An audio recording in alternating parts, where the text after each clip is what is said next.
everyone, myself Kiran from Pratapgarh School. Today we are going to study about the decomposition reaction, right? So as the name suggests that decomposition reaction, decompose hona, right? So decomposition reaction is that reaction in which a compound, see it is one compound, right? Decomposition reaction is that reaction in which a compound, one compound breaks, टूट जाता है, split down, right? Breaks down to produce two or more simpler substances. Decomposition reaction is that reaction in which a compound breaks down into two or more simpler substances. So these reactions take place in the presence of energy, right? Please keep it in mind that decomposition reactions always takes place in the form of energy, right? So decomposition reactions are of three types, right? So we have studied that decomposition reactions always takes place in the presence of energy, and that energy can be supplied in the form of heat, in the form of electricity, and in the form of light, right?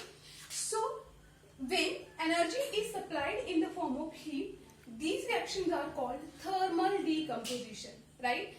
These reactions are called thermal decomposition when energy is supplied in the form of heat.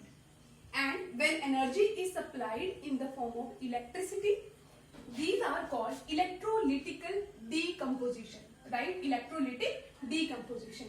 And when energy is supplied in the form of light, it is called photolytic decomposition. In this lecture, we are going to study in detail about the thermal decomposition. So we are going to discuss about the thermal decomposition in which energy is supplied in the form of heat. For example, we are having calcium carbonate, right? We are having calcium carbonate.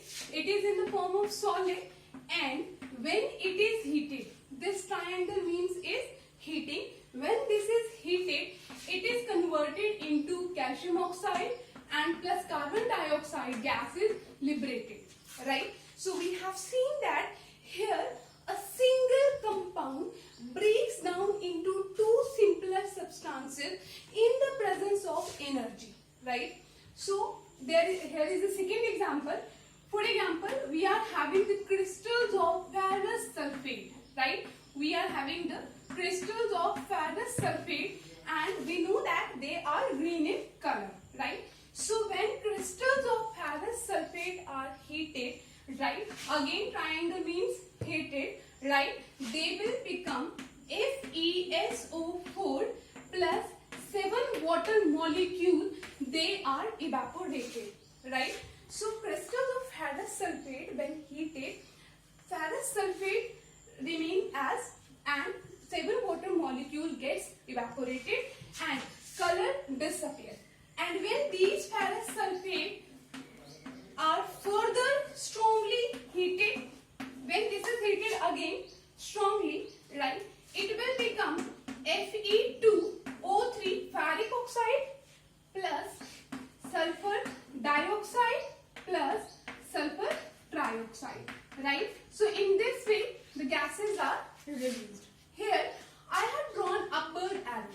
This upward arrow means gas is released, right? So here sulfur dioxide and sulfur trioxide gases are released. Please keep it in mind, thermal decomposition reaction is that reaction in which when a single substance is heated, right, it is converted into two or more simpler forms. For example, we have taken the example of calcium carbonate, we have taken the example of ferrous sulfate crystals. So when these are heated, they are broken down into simpler form. This is called the thermal decomposition. So now we are going to start electrolytic decomposition reaction. For example, we are having water, H2O, right? And when we pass electric current, right? When we pass electric current, so we will see that it will be broken down into 2H2 plus O2, right? So it is because of the electric current. Once again, electrolytic decomposition, it is a reaction in which due to electric current, a single substance broken down into two or more simpler substances. For example, we are having NaCl. Again, because of the electric current, it will be broken down Na plus Cl2, right? So this is because of the electric current. So this is electrolytic decomposition reaction, and it is also called the electrolysis. It is also called the electrolysis. So next one is photolytic decomposition reaction. As the name suggests that in this energy is in the form of photo means light, right? Energy is supplied in the form of light. For example, we are having silver chloride, and when light is passed through it, so it will be broken down into 2Ag plus Cl2. This is because when it is kept in light. Second, silver bromide, again energy is supplied in the form of light. It will be broken down into Ag plus Br2. So these two reactions indicate that light is when supplied, so single substance, right, it breaks into two or more simpler substances. These two reactions are very common in black and white photography. So decomposition reaction in which a single substance breaks into two or more simpler substances, right? And a decomposition reaction always takes place in the presence of energy, and that energy is supplied in the form of heat, light and electricity, right?